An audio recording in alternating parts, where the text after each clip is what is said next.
It was a sunny morning on Willow Lane, the kind of day that made the neighborhood look like something from a postcard. Birds chirped in unison, a breeze rustled the tall oaks, and children laughed as they rode their scooters up and down the street. Among the families on that peaceful lane were the Wilsons, John, Marcy, and their 2 sons and their newest family member, a beagle puppy named Daisy. Daisy had only been with them for 10 days, but in that short time, she'd won hearts effortlessly.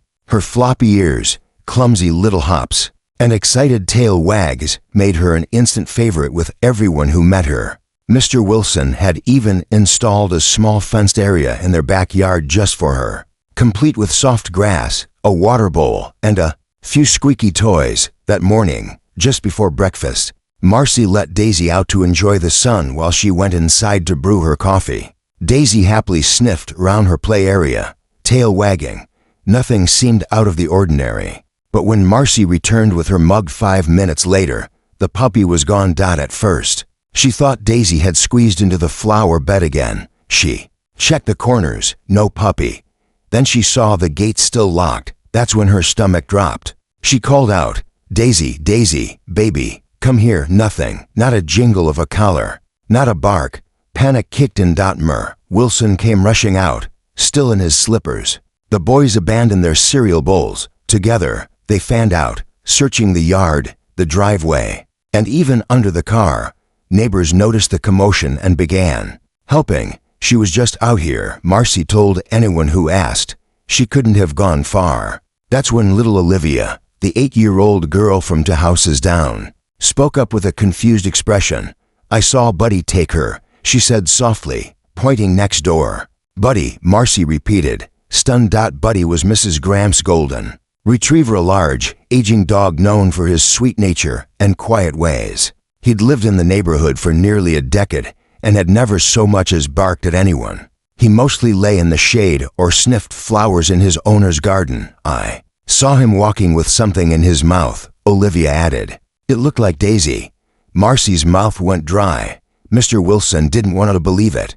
"Are you sure?" "Honey," the little girl nodded. Within minutes, people were knocking on Mrs. Gramps' door. The elderly woman appeared in her robe, her expression a mix of surprise and concern. "My Buddy, oh no, that can't be. He's never taken anything before, not even a slipper." Still, Mrs. Graham followed the Wilsons to her backyard. No sign of Buddy. Then they noticed the fence. One plank near the back corner had a gap just wide enough for a determined dog to squeeze through. "He's been slipping through there lately," Mrs. Graham admitted. "I was going to fix it today." Mr. Wilson peered through the trees that bordered the back fence, beyond which lay a tangle of brush and a patch of old woods that ran behind several houses. It was a place children were warned not to play in, but dogs, as everyone knew, didn't follow rules. "We need to check the woods," he said. Marcy nodded immediately. They grabbed flashlights and called Buddy's name as they moved through the thicket. The path was rough, twigs snapped underfoot. Brambles brushed their clothes, but they kept going. Then they heard it. A whimper, soft, not scared, just gentle. "Daisy," Marcy whispered. Around a bend, under a cluster of old pines, stood Buddy. His golden coat was dusty, and his eyes calm but alert. Nestled gently beside him, her head resting on her paws, was Daisy. She didn't look afraid. In fact, she looked content-safe. Buddy raised his head, wagged his tail slowly, and gave a low chuff, as if saying, "She's all right." Everyone stood still for a moment. It was clear Daisy hadn't been dragged or harmed. But what wasn't clear was why Buddy had taken her at all. They were about to find out something no one expected. The moment Buddy stepped back, letting Daisy wobble toward her owners, the relief was overwhelming. Marcy rushed forward and scooped the puppy into her arms. Daisy licked her cheek, tail wagging, completely unaware of the whirlwind she'd caused. "She's okay," Marcy whispered, blinking back tears. Buddy, meanwhile, sat quietly, watching them all with soft eyes. He wasn't acting guilty. If anything, he looked proud, as if he'd done something important and wanted them to understand. Mr. Wilson turned to Mrs. Graham. "Has he ever done anything like this before?" "Never," she said, shaking her head. He's the gentlest dog I've ever had. He doesn't even chase squirrels." The group looked around.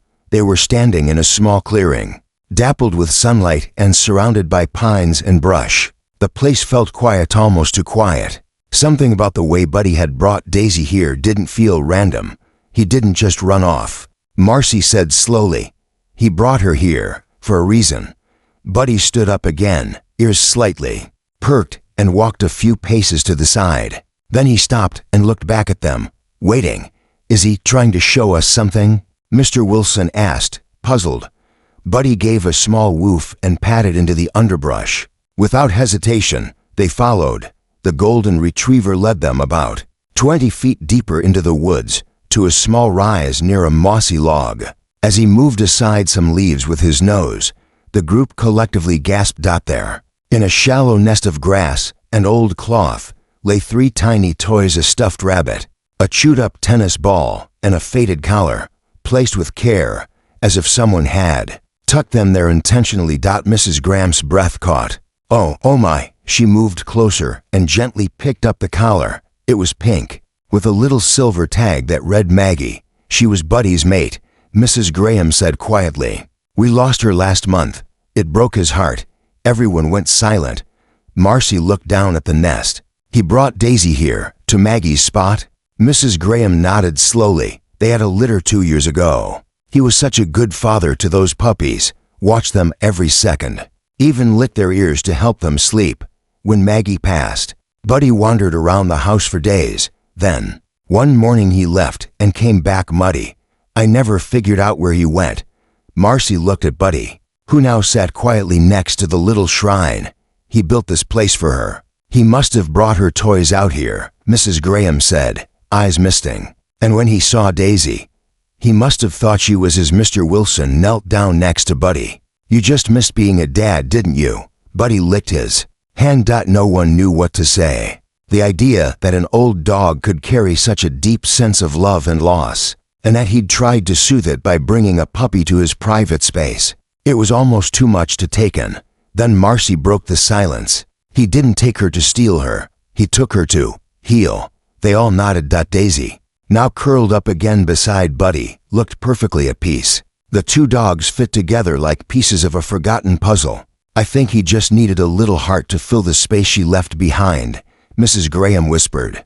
They stayed there for a while, sitting quietly in the woods. As sunlight flickered through the leaves, no one rushed to pull Daisy away. She and Buddy had found something unspoken and understanding beyond words. And though none of them knew what came next, one thing was clear: this wasn't the end of the story. It was just the beginning. The walk back from the woods was slower than expected. Marcy carried Daisy, but every few steps, the puppy tried wriggling out of her arms to look back at Buddy. The golden retriever walked beside them, not on a leash, not being pulled, just quietly following, like he understood his job wasn't done yet. Mrs. Graham kept glancing at him. "He hasn't walked like this in weeks," she said softly. "His legs have been stiff lately. But now, look at him." Buddy's tail swayed gently, and his gait was steady. For the first time in a long while, there was a spark in his eyes, a kind of quiet purpose that hadn't been there since Maggie passed. Back at the Wilsons' house, Marcy opened the gate to Daisy's little play area. She set her down gently, expecting her to run to her toys or her bowl. Instead, Daisy turned and trotted straight back to the fence, placing both front paws against it. She stared through the slats at Buddy, who stood just outside. "Looks like someone made a new best friend," John said, chuckling. But no one really laughed. They were all still thinking about what had just happened. "You know," Mrs. Graham began, hesitating, "if it's all right with you, maybe Buddy could come visit her sometimes." Marcy and John exchanged a look. It hadn't even been an hour since they thought their puppy was gone. But now it was clear Daisy hadn't just been taken. She'd been chosen, trusted, needed. "I think he already made that decision," John said. The next morning, Daisy was at the fence again, waiting. Buddy came over as soon as Mrs. Graham opened the gate. They didn't bark or run in circles like excited dogs often do. Instead, they touched noses, then sat quietly under the tree as if no time had passed. The routine quickly settled itself. Every morning after breakfast, Buddy would come over, sit with Daisy, and stay for about an hour. Sometimes they played. Sometimes they just lay side by side in the sun. On the fourth day, Mrs. Graham brought over an old blanket. It was Maggie's favorite, she said. Thought they might like it. Marcy placed it in Daisy's corner, and within minutes, both dogs were curled up on it, Buddy's chin resting gently over Daisy's back. Neighbors began to notice. They stopped on their morning walks, smiled at the sight, and whispered things like, "Isn't that the dog who took the puppy?"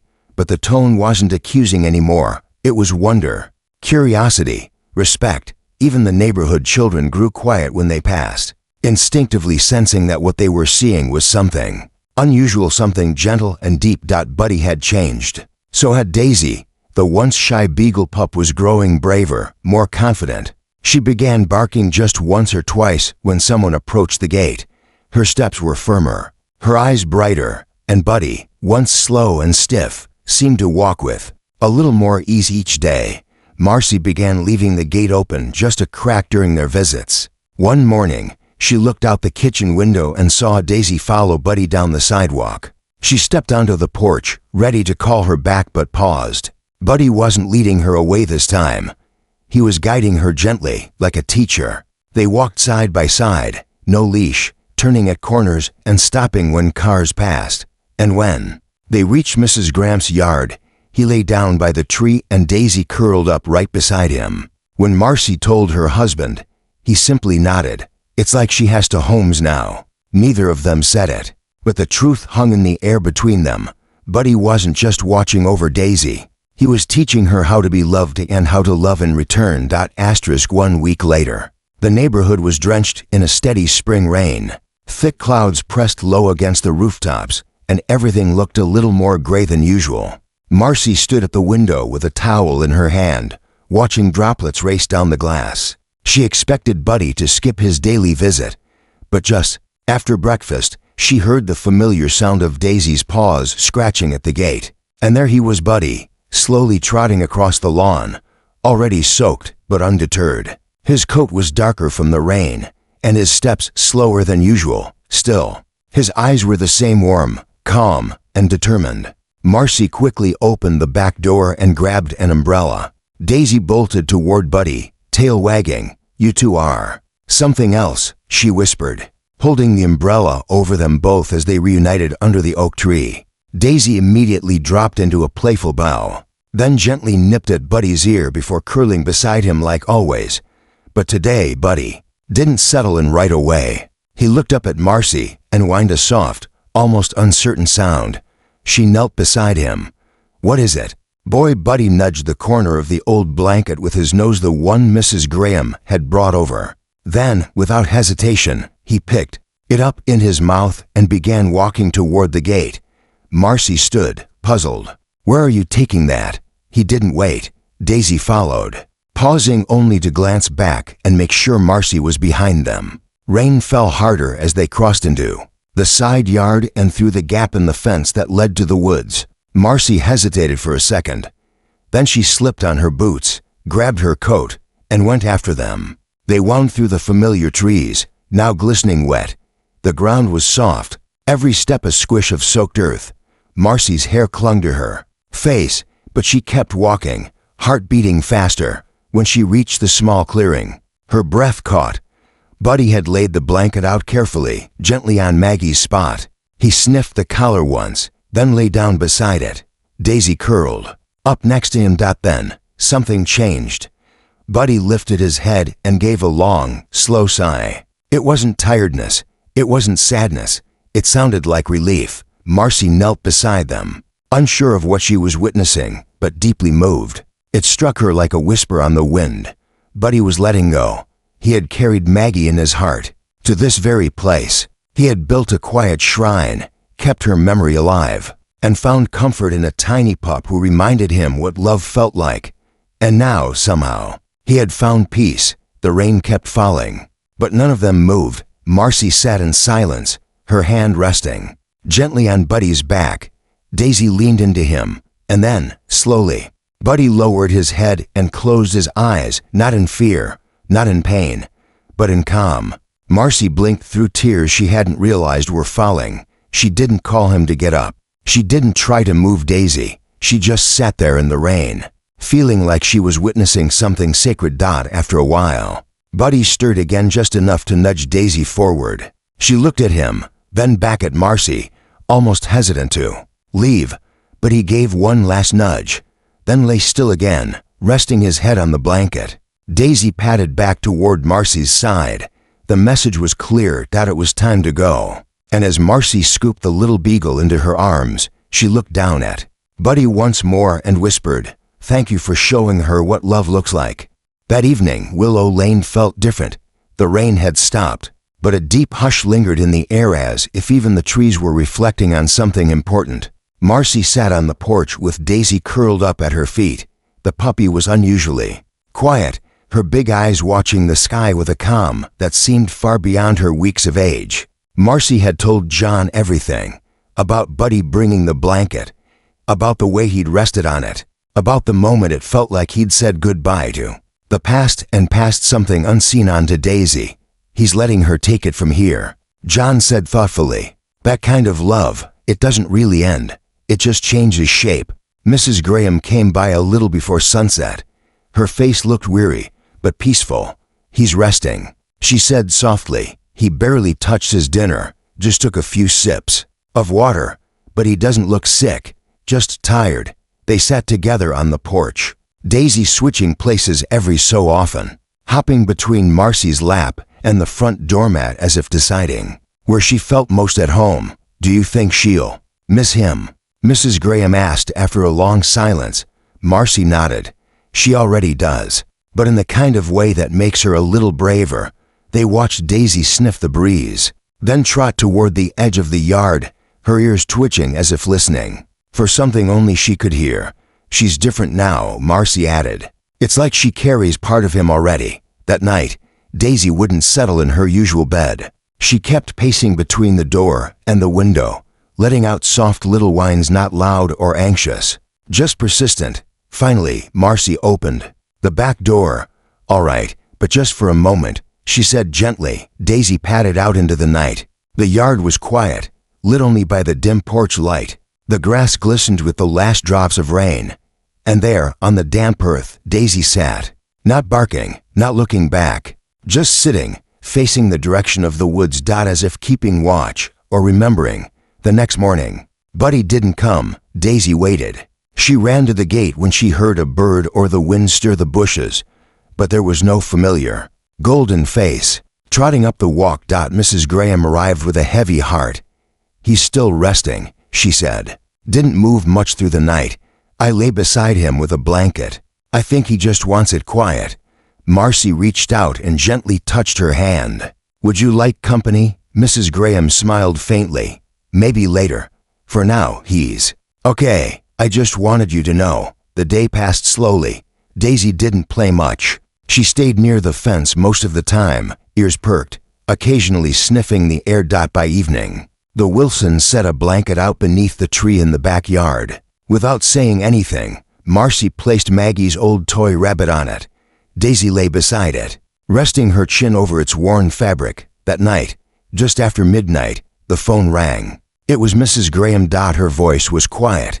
"He's gone." Marcy sat up in bed, pressing a hand over her mouth. "He passed in his sleep," Mrs. Graham continued, so gently, just stopped breathing, like he waited until the world was still. There was a long pause before she added, "He looked peaceful, like he knew he wasn't alone." Tears filled Marcy's eyes. He never was. The next morning, Daisy woke up early and walked straight to the blanket outside. She sat beside the rabbit and looked toward the woods. She didn't cry, she just looked long and still, like she understood something deeper than anyone could explain. Buddy was gone, but what he left behind was only just beginning. In the days that followed Buddy's passing, life on Willow Lane grew quieter, more thoughtful. Neighbors still walked their dogs. Children still biked past, but everyone moved just a bit slower when passing the Wilsons' fence or Mrs. Graham's porch. The golden retriever who once wandered the street with soft eyes and a heart full of memory had left his mark. and nowhere was that more clear than in Daisy. She had changed, not in any one dramatic way, but in a series of small moments that felt too intentional to ignore. She began waking earlier, sitting calmly at the window, just like Buddy used to. She stopped chewing everything in sight, as if understanding now that toys could carry memories, too. And when she walked, especially along the edge of the fence or down the path toward the woods, her steps had become slow, measured, steady. "She's walking like him," John said one afternoon, watching her through the kitchen window. Marcy nodded, quietly touched. "It's like she's trying to carry him forward." Later that week, Mrs. Graham came over with a small box in her hands. "I wasn't sure if I should hold onto these," she said, "but something tells me they belong with her now." Inside were a few of Buddy's things: a leather collar, gently worn, a faded tennis ball, and an old tag shaped like a bone. Marcy picked up the tag and read the engraving. "Buddy, always come back home. I never changed it," Mrs. Graham said with a sad smile. "He always found his way back, no matter how far he wandered." Daisy, who had been resting on the porch, lifted her head. Her nose twitched. She trotted over, curious, and stuck her head gently into the box. She paused when she saw the collar. Then, almost without hesitation, she nosed it gently and let out a tiny whine. Not loud, just enough to break everyone's heart. "You remember him?" Mrs. Graham whispered. Daisy did more than remember. She pawed at the tennis ball and carefully took the tag between her teeth, carrying it over to her blanket before lying down beside it, protectively. From that day forward, Daisy took on a new role. She started greeting passersby at the gate just like Buddy used to, sitting tall but calm, letting the neighborhood children scratch her ears. She watched over the backyard, alert, but never anxious. And every Saturday morning, without fail, she would walk the short path to the woods with Marcy, stopping at Buddy's clearing to sit in silence. One day, Marcy noticed something extraordinary. Daisy had dragged Maggie's old toy rabbit from the porch to the wood's end, placed it beside the blanket where Buddy once lay. "She's keeping the memory alive," Marcy whispered. "She knows this place matters." Mrs. Graham, who had joined them for the walk, knelt beside Daisy. "I think he taught her more in those few days than most dogs learn in a lifetime." They sat in silence, again surrounded by trees, birdsong, and a lingering feeling of something sacred. Daisy stretched out across the blanket, her head lifted, her eyes scanning the horizon with a kind of knowing peace. As they watched, a light breeze stirred the leaves, and Marcy found herself smiling through quiet tears. "Funny," she said. "We thought he took something from us that day." Double quotes. Mrs. Graham nodded. "But really, he gave us something unspoken, something lasting. Not just a memory, a legacy. And though the world kept moving, and the seasons continued to change, there was now a quiet promise carried in the soft steps of a little beagle, that love doesn't end. It simply finds someone new to carry it." Spring slowly melted into summer, and the days on Willow Lane grew longer and warmer. Daisy continued her quiet routine, waking early, walking the path Buddy used to take, and sitting beneath the oak tree with a calmness that made even the noisiest mornings feel peaceful. She had grown noticeably. Her legs were stronger now, her floppy ears more alert. The timid puppy they had brought home weeks ago had become a thoughtful, confident young dog. But she still carried that softness, the gentle presence Buddy had passed onto her. One morning, something unusual happened. Marcy had called Daisy in for breakfast, as she always did, but the pup didn't budge. She stood at the fence, staring down the road, ears perked, as if waiting for something or someone. "Daisy," Marcy called again, stepping out with the bowl in hand. "Come on, sweet girl." Still nothing. Instead, Daisy paced in a slow half-circle, then sat back down with her eyes fixed on the road. Marcy stepped closer, concerned. Just then, she saw what had caught Daisy's attention, that an elderly man across the street, a new resident who had moved in just weeks ago, was standing on his porch with a cane. A small, scruffy dog was barking at his feet, clearly agitated and trying to run toward the street. The man was struggling. He couldn't bend easily, and his voice wasn't strong enough to calm the little dog down. As he fumbled to open the gate, the dog wriggled free and darted across the lawn. Daisy still watching from her side of the fence, let out one sharp bark. Then she took off. "Daisy, wait!" Marcy shouted, dropping the bowl and running after her. But Daisy didn't run wildly. She moved with purpose. She crossed the lawn, circled in front of the barking dog, and stood directly in its path. The little dog paused, confused. Daisy gave another bark, not aggressive, but firm. Then she turned and slowly began walking back toward the man's house. To everyone's surprise, the small dog followed.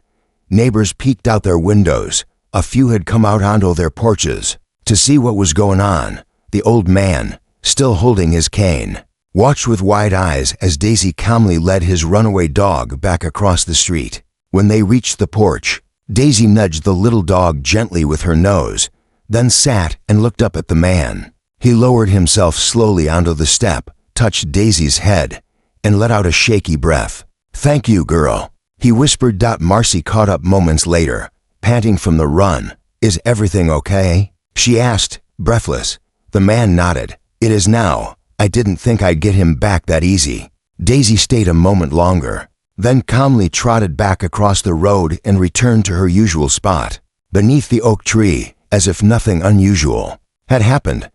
But Marcy's heart was pounding, not from the run, but from what she had just witnessed. She knew, she told John later that day. She saw it all and knew exactly what to do, just like Buddy would have. John rubbed Daisy's head gently. Maybe it wasn't just a goodbye he left behind.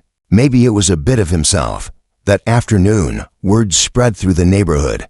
Not about a runaway dog, but about the beagle who brought him home. From that day on, more people began to stop by the fence to say hello. Kids reached through to pet her. Elderly neighbors walked slower when passing, just in case they caught a glimpse of her sitting like a little guardian beneath the tree. Daisy never asked for attention. She didn't need to. She simply existed the way Buddy had taught her, with quiet care, gentle courage, and a heart that watched over everyone, even strangers. And somehow, everyone felt safer just knowing she was there. The summer stretched on, soft and golden. Willow Lane buzzed with the familiar hum of cicadas and the laughter of children, playing late into the evening.